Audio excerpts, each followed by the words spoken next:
Well, hello, everybody. It's David Leis here, your proud host of Leaders on the Frontier. It's June the 5th, 2025, the year of our Lord. And I am so grateful that you can all join us today for this program. We appreciate your comments. Good afternoon, Prairie, as we have so many of our regulars like Prairie for joining us.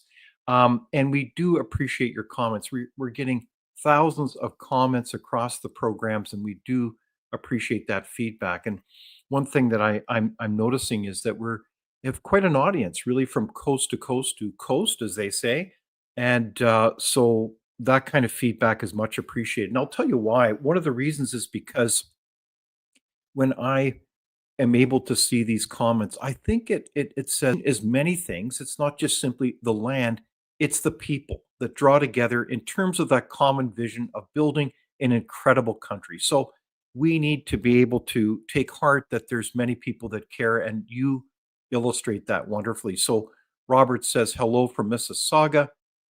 Yes, no census left. We need everyone's participation. And Matthew says hello. Absolutely. So there's a lot of news headlines. So much our heart goes out to the people affected by forest fires or evacuees across our country. It is hard to imagine the scale of those forest fires, and there's a picture of the people that are working together to try to mitigate them and manage them under some very difficult circumstances. So bravo on them.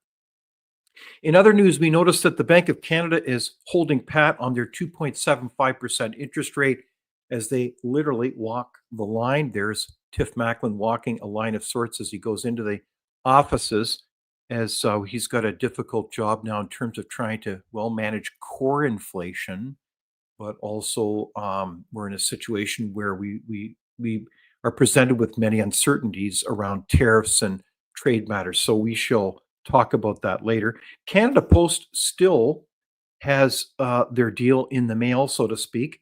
The Jobs Minister Patty Hajad is called on Canada Post and the union to come together and return to the bargaining table, so to speak, as they talk about arbitration or maybe even a process outside of the forced or binding arbitration option.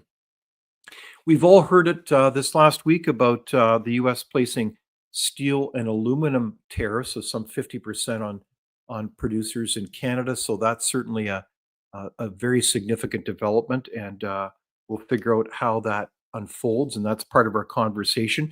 We also am very interested to notice a story about as the United States deals with the millions of illegal immigrants in their country.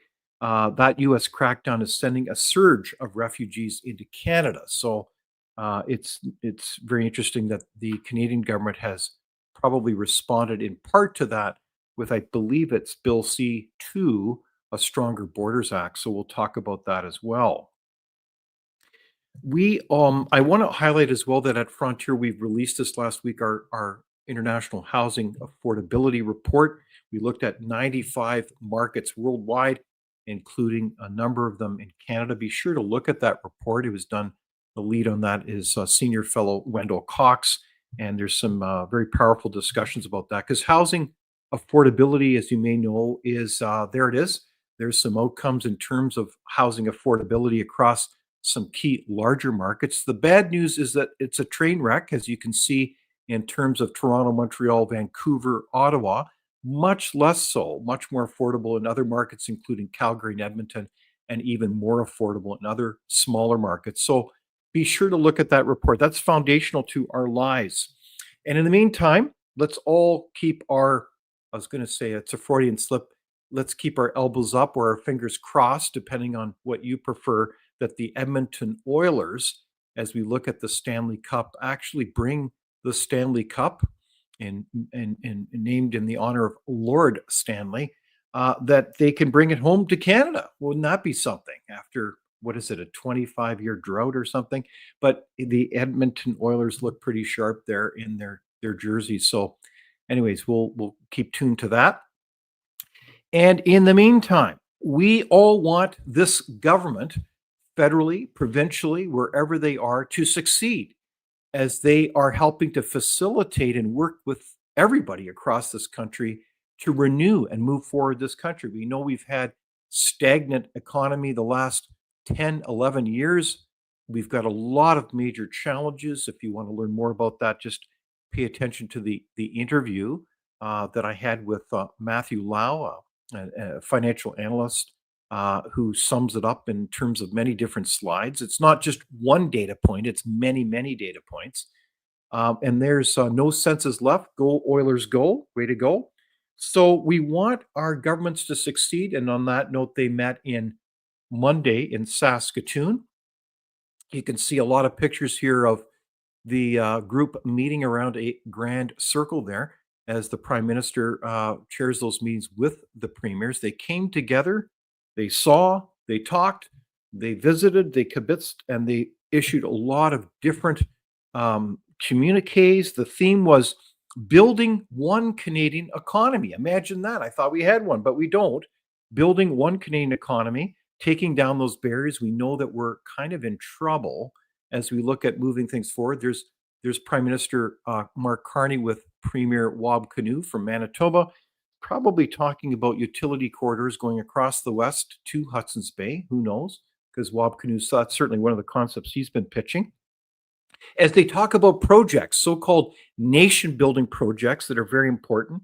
And so I have a question to my two esteemed guests, and they're going to be joining us now. And I'm delighted to welcome back.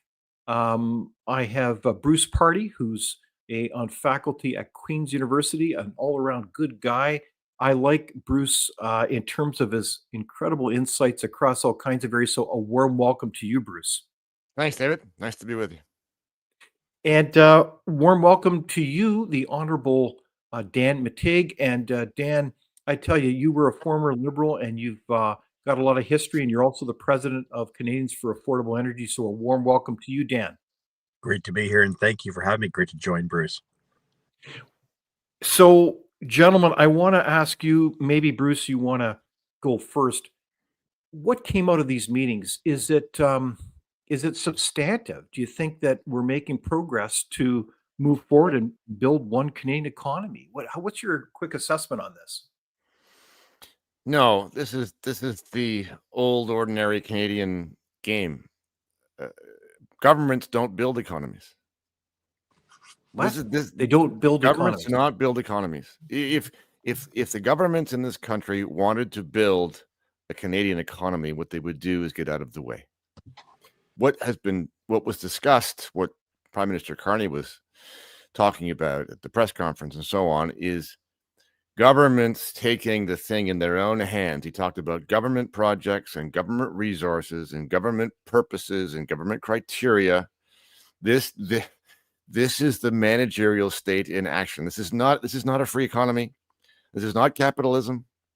If you really wanted to build a capitalist economy that was prosperous, it would be very easy in the technical sense. All you would need to do is get rid of a whole lot of things that government does.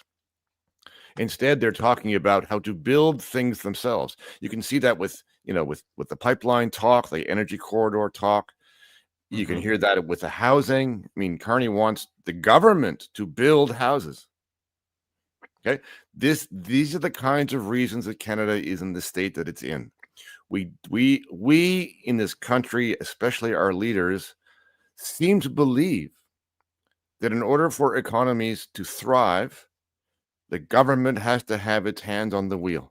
And that's exactly the opposite way it should be. In order for this to work, governments have to get out of the way. They have to make themselves vastly smaller. They have to come to a different understanding of what commercial activity is about. And that is nowhere on the horizon. All of this talk about projects that together we're going to build is completely off on the wrong path. And the provinces have forever been talking about lowering their trade restrictions between them. Forever. We had a constitutional, well, we still have a constitutional provision in the Constitution Act 1867, which says there will be no trade barriers between provinces. And the Supreme Court a little while ago said, well, sorry, that's not what it means. So we've been going backwards, and whatever you heard at the Saskatchewan meetings doesn't matter a hill of beans. Wow. There you have it from Bruce Pardy. And I want to quote him, it doesn't mean a hill of beans, because government, the understanding that they're the drivers, is centrally wrong. What's your sense of this, Dan?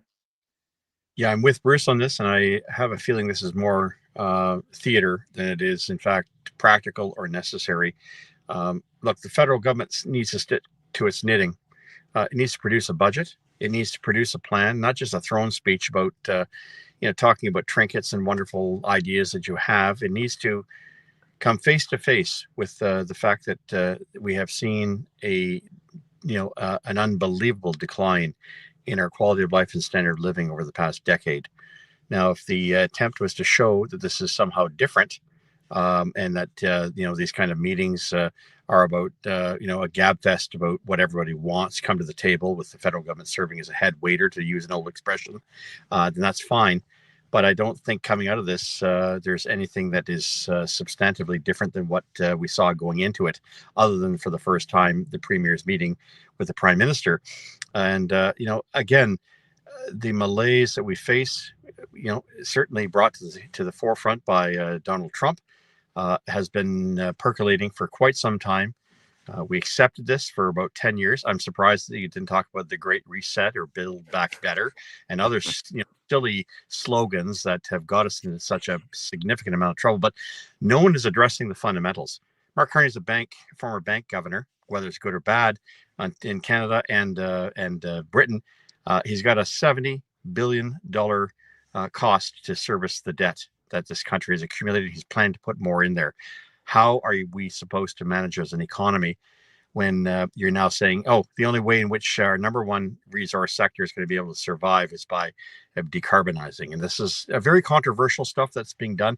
I suspect that what we're seeing here is, a lot of nice words, but at the end of the day, they're completely meaningless, and they're not addressing the crisis, the economic crisis the country and crisis in a number of other areas is currently facing. And so, I expected more from this, but I heard a lot of stuff about what we can and should do, but nothing in terms of a decisive plan. More importantly, I don't think any of us have any clue as to how the economy is going to look this time next year. The fact is, we do need to address some pretty significant fundamental issues on economics, because everywhere I turn, the jobs picture is not good, the housing picture is not good, affordability on food, on fuel, etc., is still taking away pretty much the stopping the purchase power of every Canadian in this country. Okay, well said, Dan and Bruce. And I note and underline that we need to, if I heard you correctly, Dan, get the fundamentals right. And I think that's almost like the paradox of the situation with that it's a very powerful symbol, the picture of all those leaders sitting around a centralized table. And kind of the assumption there, Bruce, is that they're kind of in charge, and they're going to move things forward. And we don't kind of get almost the nature of our nation, that our nation is built on enabling freedom of the markets, freedom of individuals to be innovative and to move our economy forward. And then, ironically, paradoxically, the government is in the way. Any further comment, Bruce? No, well, that's completely true. I agree with that characterization. And it's also, it's a round table, but there's also a head of the table, right? The Prime Minister is at the head of the table, and the relationship has become almost one of parent and child. The federal government is the parent, and the provinces are all the children. And that's actually not the way it was conceived. That's right. Provinces are supposed to be sovereign within their areas of jurisdiction. And the federal government is not supposed to be there to interfere in those areas. And yet things have evolved so that it now seems to be almost an accepted idea that the federal government has its paws in everything. It has its paws in healthcare. It has its paws in higher education. It has its paws in this, that, and the next thing. And there's no sign of any serious pushback to that, partly because the provinces have been bribed. mean, the federal government has a role in healthcare because the provinces take federal money and they don't want to say no. And that's the condition of taking the money. So you have, instead of an equal relationship between each province and the federal government, you now have essentially a supervisory relationship. The federal government thinks it's there to supervise the way the provinces behave, and that from a provincial point of view, from the point of view of the citizens of each province, and especially the provinces in the West, that situation is intolerable. Dan, your comment, you're a former Liberal MP and leader. Should we be getting away from metaphors like elbows up to paws off for the federal government, Dan? Is that a fair comment? Yeah, I mean, look, this looks a lot like even before my time in politics. We would have to remind ourselves of bigger than big government. We'd have to remind ourselves of summit type of executive federalism, and that's exactly what's taking place here, and is incongruent, I think, with the respect of the various regions of the country. But more importantly, this says nothing about a game plan, an action plan. No one's really coming out with saying, "Hey, what we're going to do," and I think it's very obvious. Quebec obviously has a financial, so is Ontario, a financial problem. It's a growing problem. We have an equalization problem in this country, which is basically leading to significant unfairness. We have concerns about how we're going to be able to respond to what is happening south of the border, while at the same time reaching back out to the trading partners to say, yeah, we can do something very quickly. But it's not going to happen overnight. And more importantly, giving the impression, while things are sinking, that somehow just because you replace the captain, that the ship is fine. We're still in the same course we have been for some time. And I think for that reason, what I saw there was more of a gab fest. That might be great when you're doing boardroom executive meetings and things like that, but it doesn't address the real fundamental crisis that the country is currently facing, as I said earlier. And it really means that we need to hear something more concrete. Mark Carney's been basically tap dancing around what he wants to do. He's not telling people about his ambition on net zero. He's not telling it if there's going to be a sea lane change between himself and the previous Trudeau Liberal government on a whole host of files. And if we don't hear that, then it's, meet the new boss, same as the damn old boss. Okay, wow. So I would just want to pursue that a little bit with you, Dan. Then we've heard a lot of talk. It was enunciated by King Charles III, or is it the second? I mixed this up. King Charles III, I believe it was, who talked as from the throne speech that Canada should become, there he is, a energy superpower. So what do you think of that statement? How do you interpret this type of language? Does it mean anything, or is it just more of the same? Is that what you're getting at? Yeah, I mean, the throne speech means nothing. It's absolutely, you're going to try to parse what someone says and how many times they say it and what is mentioned, what's not mentioned. No, it comes down to what the government actually plans to deliver in terms of legislation, as well as how it wants to conduct itself, in terms of its very limited role from a fiscal perspective. And we need to talk about, undoing some of the major damage that's been done to the Federation over the past decade. And I can say that with absolute certainty, people may say, yeah, it's new, it's not Trudeau. To use the expression, he was a goof. This guy's a lot smarter. I'm not seeing a lot of things that demonstrated deviation. In fact, it's all the same group of people. He's brought people with him who are the net zero, gang of the past decade, including his new chief of staff, his wife, of course, involved with Eurasia. I'm very focused on that because I think the fault line for Canada is that it sacrificed energy affordability, energy availability, energy supply to the rest of the world. And that's what's made us so vulnerable, not just to Donald Trump, but that's what's made us economically weak. Okay, because that's a foundational part. Like if you don't have affordable, dependable, reliable energy, you're kind of hooped because that drives everything, manufacturing, agricultural services, everything, right? Jobs as well, yeah. So Bruce, is Dan being a little bit cynical here? I mean, come on. I mean, I know that you've said this is a lot of theater as well, but surely we can rebuild this country. I mean, or is this, where do we go from here then? Listen, if anything, Dan is being too kind. Thank you, Bruce. Right? When Carney talks about our energy superpower, that phrase might be designed to please everybody because everybody will misunderstand what he means. he doesn't mean that we're going to start exporting all our oil through pipelines. He means an energy superpower that's consistent with his net zero vision. I mean, he talked about building a pipeline to carry only decarbonized oil. I mean, do we appreciate what that means? It means you have to build, carbon sequestration facilities that are massively uneconomic. Will never be done by the private sector unless there's some kind of political reason to do so. So I just want to mention here, we have to Sorry. say goodbye to our dear friend, Dan McTeague. Thanks, Thank you David. very much Thanks for for- joining sorry us, about Dan, this, as your Go train some takes far- precedence. Thank you. Good to see you, Dan. all Yeah. the best with your journey. So just to pick up on that point, Bruce, it's interesting you mentioned something that maybe is got a particular detail to understand here. You mentioned about carbon sequestration. I mean, these are complicated, big plans to literally take carbon dioxide that's produced from the oil production and put it into the ground, Yeah. and that somehow that will enable us to move forward with oil production. And But I it's a think what- boondoggle. It's a boondoggle. yeah, It's ridiculous. There's all kinds of oil being produced and sold all over the world that is not subject to these kinds of constraints. Anything we do in Canada this way is simply a cost with no benefit. All you're really doing is handcuffing your own industry and your own country. yeah, So- really under a ideology that says carbon dioxide is a what is it? Exactly. Oh, yeah, It- it's- pollutant, right? I mean, so in Um, other words, what we have here is not a turning of the page. This is more of the same stuff that we've seen for the past decade. And anybody who thinks that this somehow is a new era with a new prime minister is reading things into it that are not there. Okay, interesting.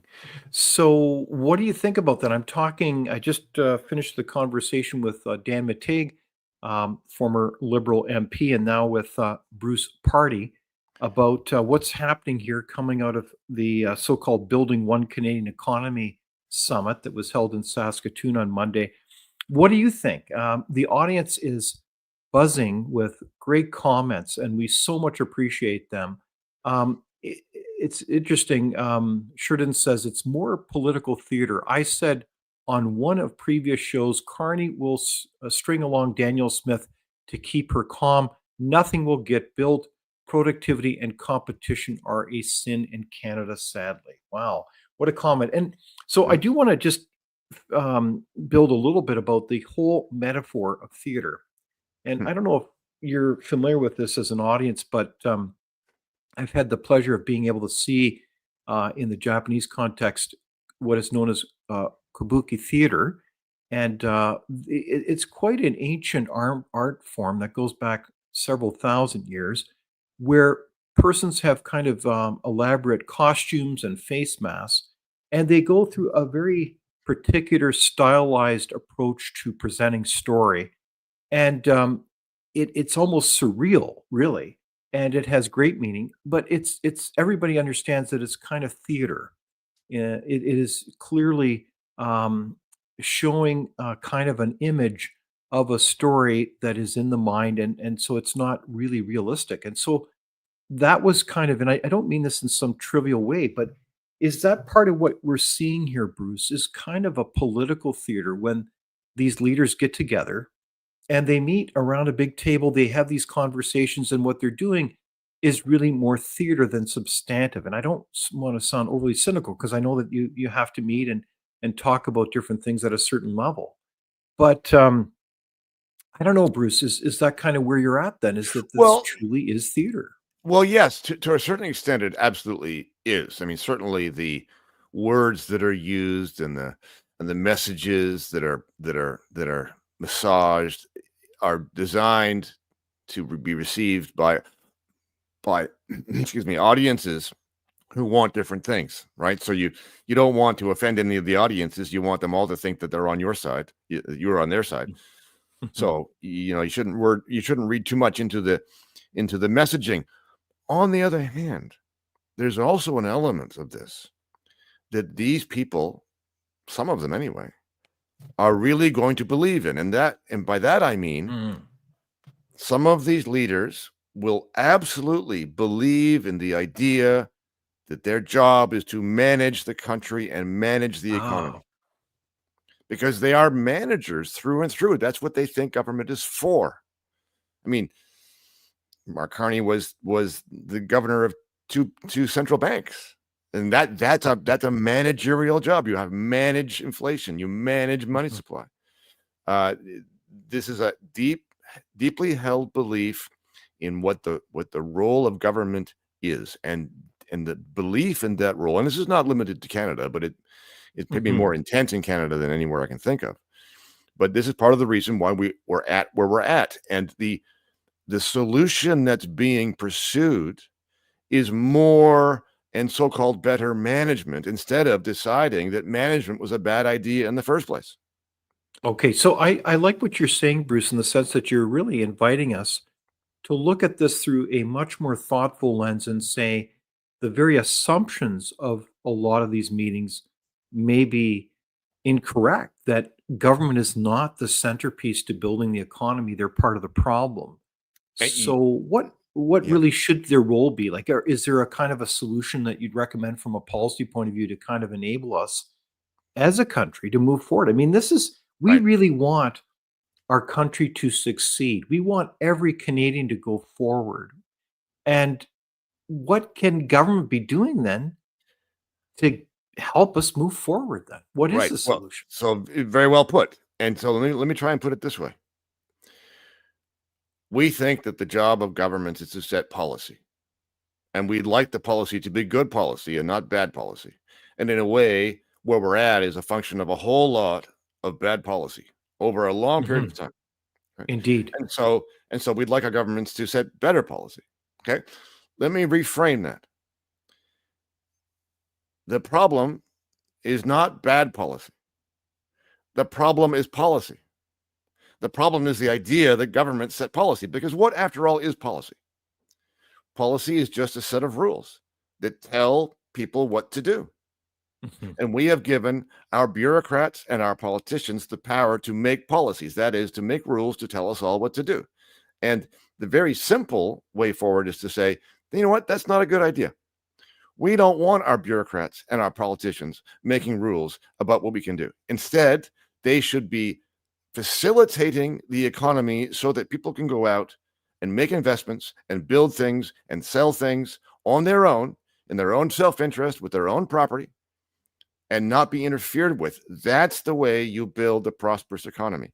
And and the powers that be in this country do not and will not accept that idea. Okay, so there's been a lot of interesting comments from our audience. One of them was from Timothy Jones, who said, less government. Is that what you're getting at? That's what I am getting at. Yeah. Now, yes, and the bottom line is absolutely yes, but I mean it in a not just in a quantity way. I mean, we need that too. Our Yeah. governments Yeah. are way too big, but it's not just a matter of cutting it back. It's a matter of adopting a different idea about what the government is for. And the government Mhm. has a role, right? The government has a role in setting sort of basic rules and principles to keep us all from the violence of each other, and so on. I mean, you don't want no government, Mhm. but you want an awful lot less government, both in size and in Mhm. role, than what we have right now. Right on. So let's empower the Canadian people. Let's empower businesses, the private sector, the community to succeed.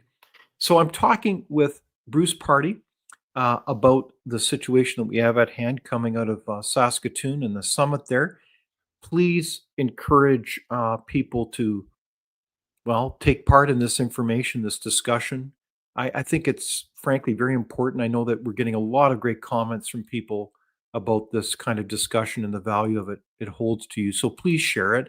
Please like it. I mean, that helps the quote algorithm move forward. So one of the things I find a little bit confusing, and I because sometimes people think this is a partisan discussion. No, it's just the opposite.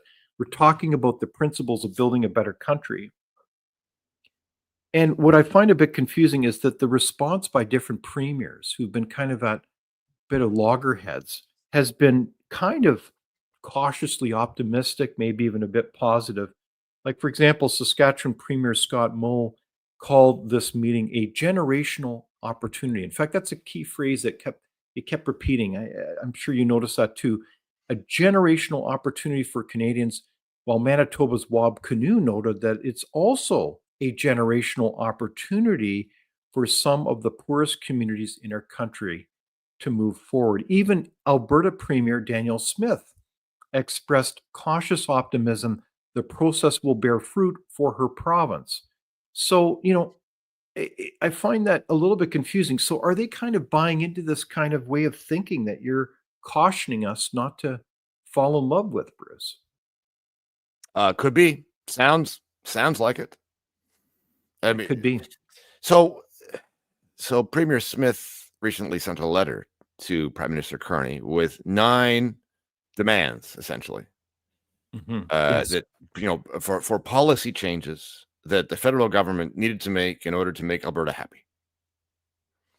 And they were reasonable demands. They was, get rid of the tanker ban, emission caps, pipelines, single-use plastics. All those things should be fixed or eliminated.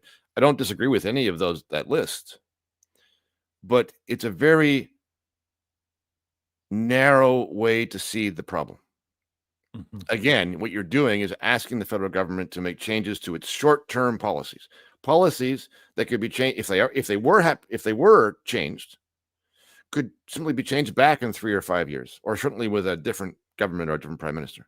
In other words, what the politicians in this country are not doing is confronting the very deeply embedded structural problems in this country, in the way we think about government, in the way the Constitution is, in the relationship between the federal and provincial governments. There are problems all the way down. There are turtles all the way down. And to think that this can be fixed by a simple adjustment of policy in the short term is setting you up for tragedy, because that will be very short-lived, and it will sooner or later, probably sooner, revert to the norm.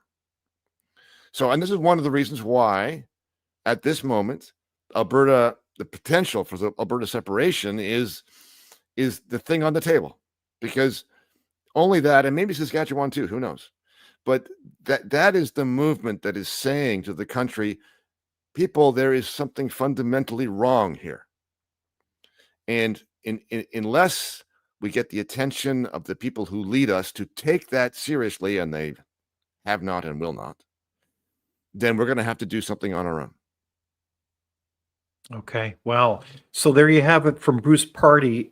I think some very wise insights that surely should guide our perspective on what's happening today in terms of both our responsibility, but what is the significance of the moment today. So I'm hearing a lot of comments and seeing a lot of incredible questions here. It's interesting. I'm just going back up here, but Kenzie, I believe, refers to an interesting comment here. I'm just trying to see that up above, where Kenzie refers to, I believe, how Alberta is really trying to find its way here. And it's interesting, Bruce, you said the last time that we spoke on this program that, interestingly enough, Alberta seems to be a point of hope to kind of move our country forward. What did you mean by that? I mean, at the moment, the potential for Alberta separation is the best chance Canada has to fix itself. Now, I think Alberta should act in its own interests and save itself. But by doing that, it has the potential for causing a political earthquake to the country that might either cause a kind of domino effect or a cascade, and or it might cause the powers that be to reassess what's happening. Because as soon as you create an existential threat to the country, then the people who have status in the country are forced to look at things again.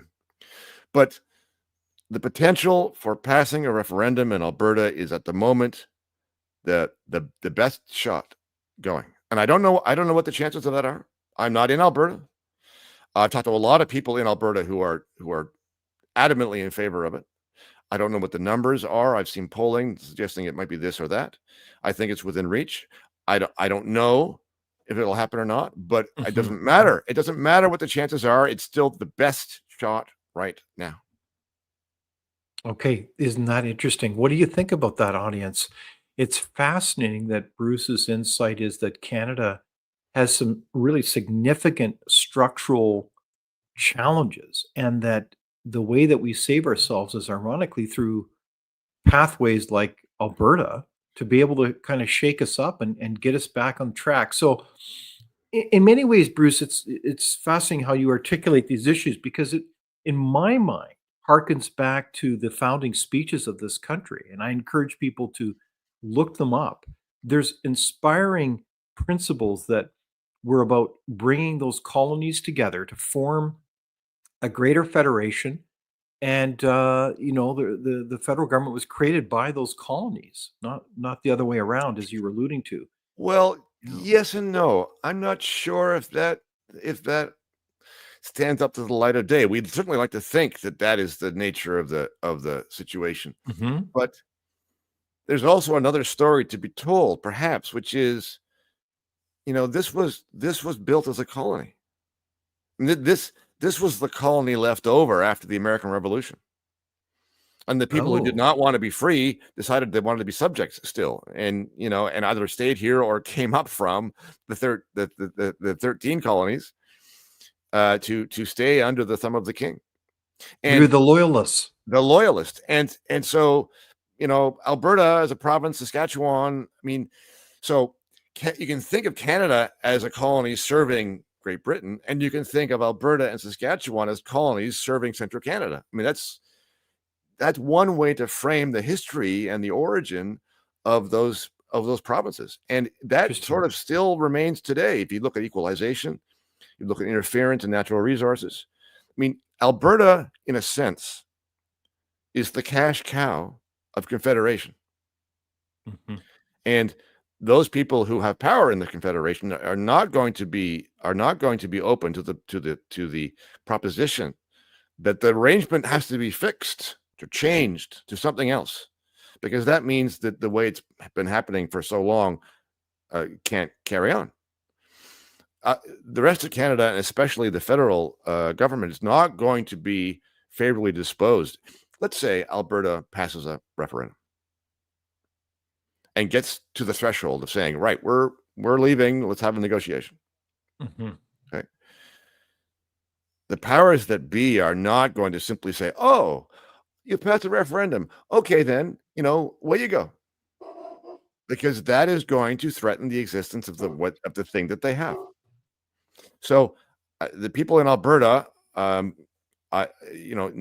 should be aware that what this potentially invites is a kind of political revolution, nothing less than a political revolution. And one of the things I've been suggesting that they should try not to do in approaching this question, if I can put it this way, I've suggested to them that they try not to be too Canadian about it, in the sense that thinking of being well-meaning and naive and expecting everybody to act in good faith and to be to avoid conflict. No. This is going to be a conflict. I don't mean a violent conflict. I mean a political conflict.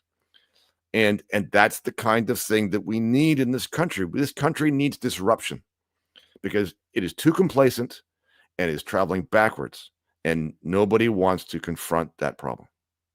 Wow. So this is your head may be spinning as mine is a little bit, Bruce, in the sense that these are very significant points that you've weighed in on. One would be, let's all realize that historically Canada has continued on almost with a colonial mindset. We haven't Correct. fully grown up as a self-governing nation, if I'm Right. getting you. Yep. And so we were the British colony, and now we've substituted, well, frankly, the United States is kind of a colonial master.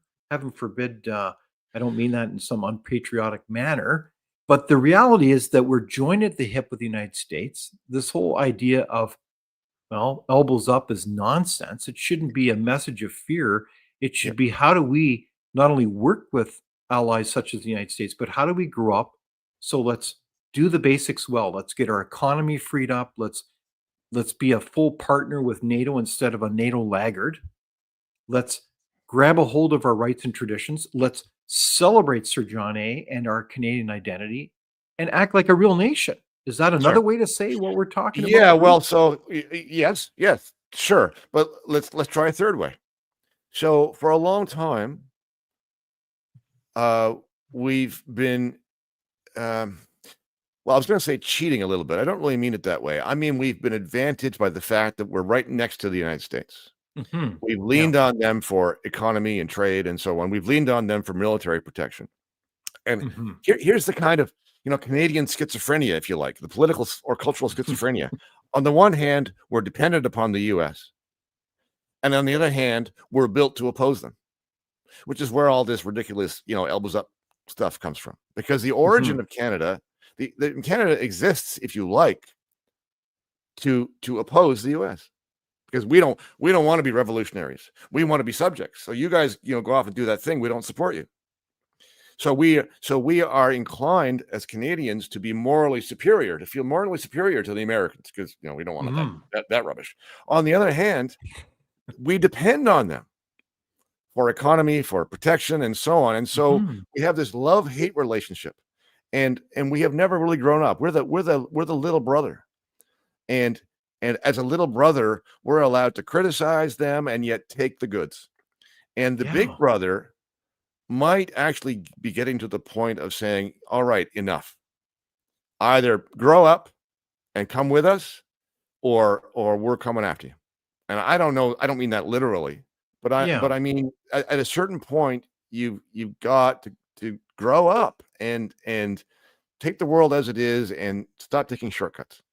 Okay, so speaking of shortcuts, and I think it's a very intriguing analogy, and I'm curious what the audience you think about that little brother, big brother kind of dynamic, is the whole issue of the recent announcement from the United States about 50%. These are hard-hitting tariffs on steel and aluminum. And I look at this and I think, wow. And we've talked about this many times on this program, including with you, Bruce. Yep. Is that we've got a whole series of tariff plays right around the world. They're trying to reset the tariff system, or world trade system, pardon me, around the world, rightly or wrongly. You can agree with it or not, but they want fair trade. They want open trade, fair trade. And despite what you read in the legacy media, that is their so-called goal. And so in that context, we've got Canada sitting there literally on the yellow chairs there in the White House. Yeah. And countries like the UK, among others, have the trade deals. Yep. And meanwhile, we're their most significant trading partner. Now it's second to Mexico. We don't have a deal, and we are exposed. We are, there with our fists up now, with elbows up. I'm not sure what the analogy is now, Right. but we are vulnerable. And I tell you, as a country, as I'm reading this right, ironically, the UK has a deal. We don't. We're exposed, or I think we seem to be quite vulnerable. This is a historic fork in the road, isn't it, Bruce? Where Yes. we decide whether we're going Yes. to grow up as a nation or not. Yes, but you see, absolutely. But that goes back to your question about the Saskatchewan meeting. Note that none of the things that you just mentioned were discussed at the Saskatchewan meeting. They have their heads in the sand. They are not confronting the actual problems that the problems from which this country suffers. And Canada has been, I use the word cheating, has been cheating on trade with the US, I think, for a while. We have enormous tariffs on certain things. We think we need to protect our industries, certain kinds of industries, from the Americans. Cultural industries and airlines and mobile providers and supply management for farm products and so on. All of these things are protectionist. Now, I'm not saying the U.S. doesn't have protectionist forces in it as well. They do. But for some reason, we carry this attitude that we are entitled to access American markets because we're Canada, but you can't come in here because we have to protect ourselves because we're small, right? Those two things are not consistent. You either believe in free trade with the Americans or you don't. And if you're getting tariffs in response now, well, then how about you respond instead of putting tariffs in response on your own people? How about you say, you know what? You got a point. We're going to lower all the trade restrictions on your guys and let's have a better trade relationship because we hold a lot of the blame for the situation that the two of us are in now. And that might get us to a better arrangement with the U.S. that might save us from all the trouble that's coming down the pike now. Very well said, Bruce. So this is quite a significant conversation, I think, and our audience, I think, is agreeing here that we're onto something. Um, so I want to just, this has been quite a conversation as we kind of move towards our end point. I want to ask you about one of the challenges here. There's two ones that I want to underline specifically. The one is about the whole notion of special interests Sure.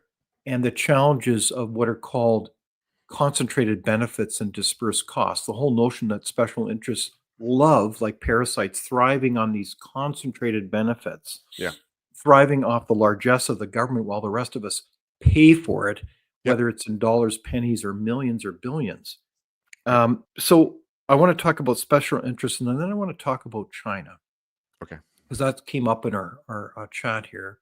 Yeah. So let's talk about special interests. So one of them has been, well, the whole paradox that, the theme of Saskatoon was all about one economy for Canada. And meanwhile, we don't have free trade.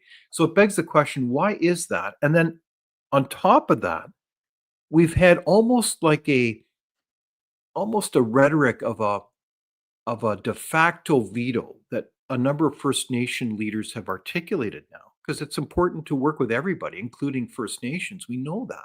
Mhm. But the assertion has been by some, you don't want to generalize too much, but the assertion is you can't do any of this stuff or in terms of moving forward to expedite projects in an efficient, fast manner without having a consensus with us as First Nation leaders. So is that an example where our country's broken because Yes. we are dominated by special interests and we just can't work as a team?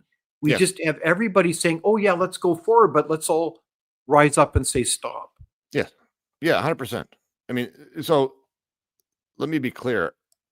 I don't think that there are any realistic prospects, certainly in the short term, for Canada to be able to fix itself. There's just no will to do that. And the problems are very, very deeply embedded, including the ones that you're talking about. The problem that began with the Supreme Court deciding that there was a duty to consult embedded in Section 35 of the Constitution Act, which is now evolving into almost a veto over economic activity. I have argued that should Alberta become an independent country, that Aboriginal rights should not exist in that country, for the reason that if you are imagining the country as a free country, subject to an actual rule of law, that means that the law applies the same way to everybody, that everybody has the same rights and freedoms as everybody else. And part of the special status that has grown for Aboriginal people has acted to their detriment. If you look at the situation of many Aboriginal people, it is not better than the mainstream. It is worse. Why is that? Well, because they are subject to group rights, and those group rights are under the control of their elites and also government elites. So they are being kept down by their special status. So it would be in everybody's interest, except for those elites, to start again and say, look, no, in a free country, the law applies the same way to everybody. Everybody has the same rights. Now, Aboriginal people actually do have all the rights, the full rights of a Canadian citizen right now. But in these particular interests, whether it's reserve land or whether it's Aboriginal title or whatever the right is, the right and benefit is, it is a collective group right, which makes it impossible for them to exercise their own individual preferences over it. Okay, And so that, just to clarify that, Bruce, you're saying let's move beyond the Indian Act where it oh framed yeah, up a lot of these rights as groups rather than individuals that empower everybody, including our citizens, Aboriginal brothers and sisters. So let's move forward instead of backward. one of the Is that things, it? one of the advantages that Alberta independence would provide is the ability to say, we do not want anything to do with the Canadian Constitution. We are going to start again. We're Mm. getting rid of the charter. We're getting rid of the Westminster system of government. We're getting rid of Section 35. We're starting again. We have to do what the Americans did after the revolution, which is to decide anew how we're going to govern our country. We're going to maybe take good things that we see, hopefully from the American Constitution, but that Constitution is not perfect. So we're going to also sit down and think, all right, well, how could we make it better? How do we make a free country in which we prevent the government from being able to do what it's done to Canada, which is take over to become a managerial state where all of our expectations are being defeated all the time, and there seems to be nothing that we can do about it. Wow. Well, what do you think about that, audience? That is really quite a summation from our friend Professor Bruce Pardy. Um, so the other topic here relates to China. Um, I, I know a number of officials within the Trump administration, and certainly it's been well articulated publicly, that one of the concerns they have about Canada is that we've been kind of a soft backyard, if you will, where Yes. the Chinese have been exercising significant influence within the relationships within Canada. We know that we obviously want to work with China under certain circumstances, but we have a lot of issues, whether it's money laundering, related drug production, all kinds of issues with China that we could talk extensively about. And I've talked with him about our associate Scott McGregor is one example when he talks about the so-called effect of Canada essentially becoming a vassal state of Right. China, where so many of our elites are tied in directly or indirectly with China. And I know this sounds hard to believe, but there's all kinds of documented concerns and evidence about certain officials, frankly, being tied in pretty close with the Chinese government. And so, is that part of the dynamic that Canada has been vulnerable to that kind of, well, foreign interference and influence? Yeah, 100%. And it could well be one of the reasons that the American administration is looking at us more closely. I mean, they may Mhm. see us as a growing risk. For a long time, we've been a sort of a friendly, harmless country on the northern border. Mhm. Didn't really pose a threat. Now we're beginning to pose a threat because we've Mhm. been infiltrated in the way that you're describing. And who really knows exactly to the extent of the problem? But there's been lots of indications that there is one for sure. Maybe we're just so used to being a colony that we need to be a colony of somebody, and China now seems to be the choice of least resistance. Mhm. This is a tremendous problem, and when your own leadership, your own government seem to be compromised, Mhm. especially when you don't know to what extent that's true. Your whole future is in question because now you're not making decisions yourself. Mhm. Somebody else is maybe making them for you, and confidence in the whole thing starts to dissolve.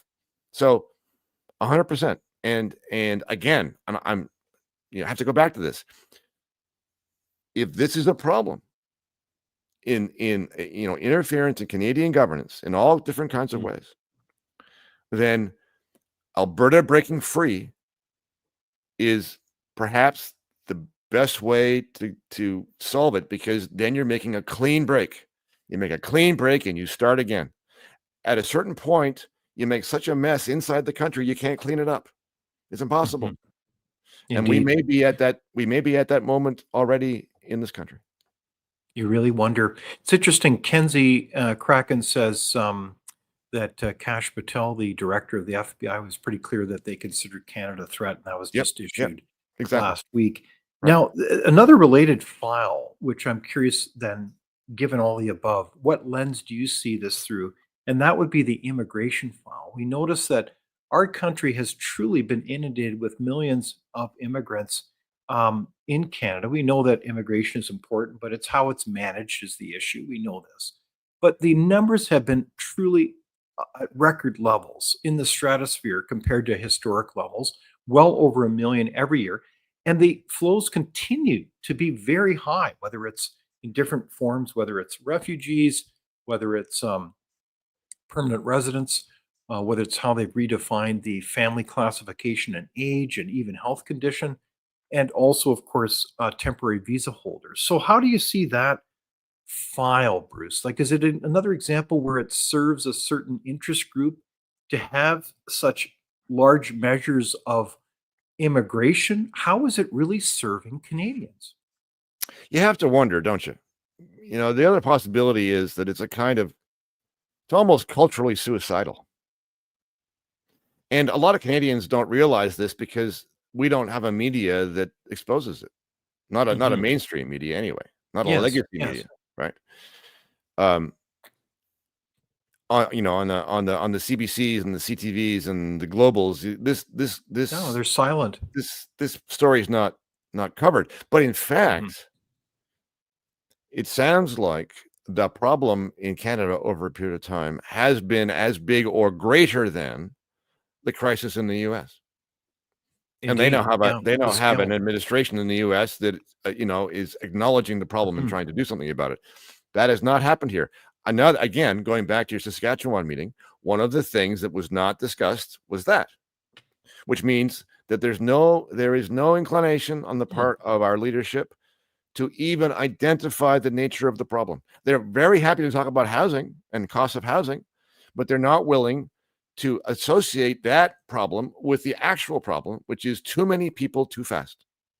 Indeed. Yes. No, I think that's a very good observation that that wasn't really a top of mind issue. And yet that's impacting every Canadian as people, understandably, if they're new to this country, are seeking housing benefits. They all get a health card. As we again just saw a report that came out again this week showing that there are record numbers of waiting lists within our healthcare systems. I mean, it's not a mystery, is it, Bruce? This is the thing. It all makes perfect sense. I mean, the whole thing makes sense. In other words, how could we expect anything else?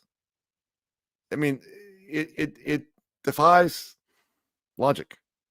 I mean, you're putting two problems together now. You're putting together the sort of open border problem, Mhm, along with the idea of the healthcare system that we have.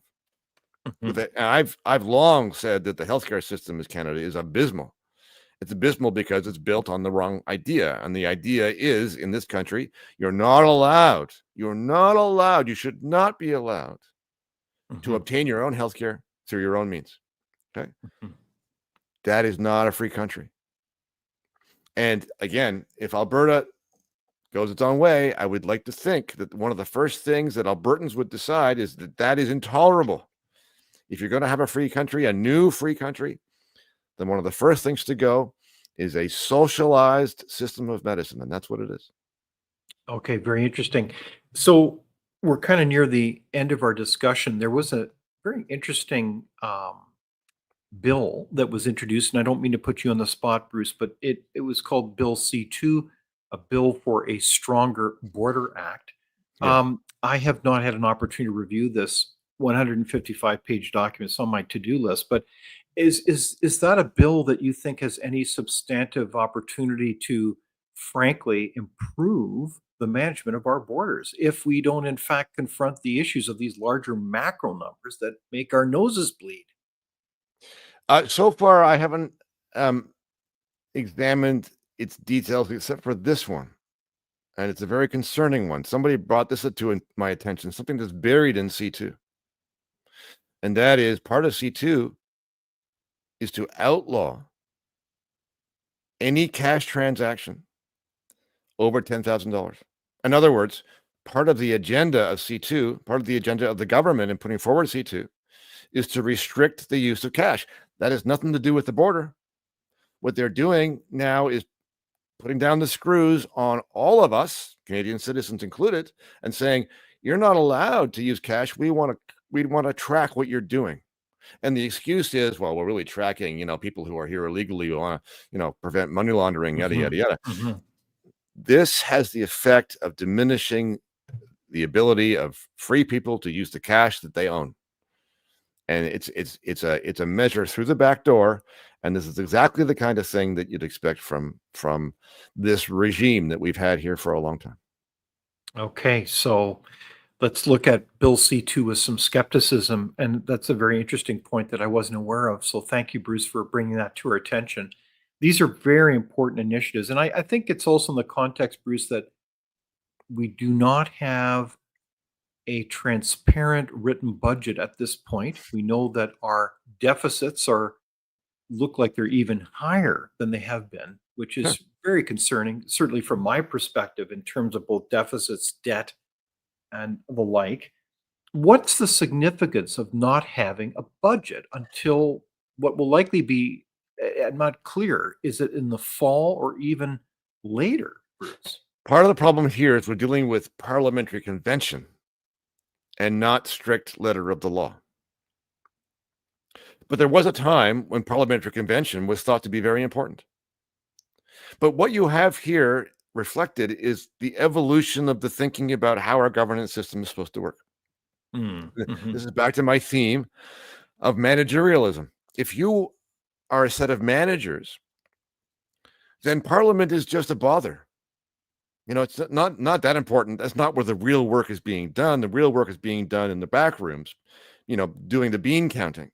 And because we are the managers, we are the ones that know what to do, and we'll do it. And we'll get back to reporting to you when we get around to it. But that's not the really important thing. And that is the attitude that you're seeing more and more. This is not the first time. It may be an extreme instance of it, yes, but it's not the first time that governments have tried to get around the nuisance of a legislature, because that's what it's become in the minds of people who rule. They think their job is to manage, and legislatures get in the way of that job. We have to eliminate that idea and bring them back to the idea that the people, well, see, this is the thing. The people rule. The idea in the United States has always been that the people rule. Now, sometimes they do and sometimes they don't. But that's the idea. In Canada, the Crown rules. And yeah, we get to elect people to a House of Commons. But notice not to the Senate. And it is the Crown, finally, that has the authority. And so we are a tangle of different ideas, and the Democratic one is not the first one, and it's not the one that's prevailing right now.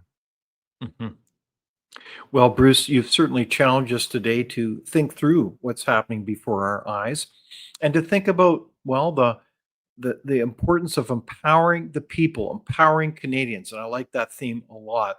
It strikes me that that is a seminal good principle in good public policy. It's not just about accountability and transparency. It's about subsidiarity, pushing power to the people. So I want to thank you very much, Bruce, for joining us for this far-reaching conversation, and earlier, Dan McTeague, and thank you so much. Oh, my pleasure, David. Thanks for having me. Well, we'll look forward to our next conversation, Bruce, and also with our audience. A huge thank you to all of you for joining us. We've had a far-reaching conversation. Please like it and share it. These are important issues, and so please join us every Thursday at the same time for a live discussion. Also, keep an eye open for every release on Tuesday when it comes to our recorded interviews and discussions about a myriad of topics. This past week, we just released a far-reaching conversation with the great Joel Kotkin about not only housing affordability, but the rise of neo-feudalism. Imagine that. So be sure to take that all in. It's all kind of inconsistent with what we've talked about today with Bruce Pardy. So thank you for joining us, and have a terrific week. Thank you for watching.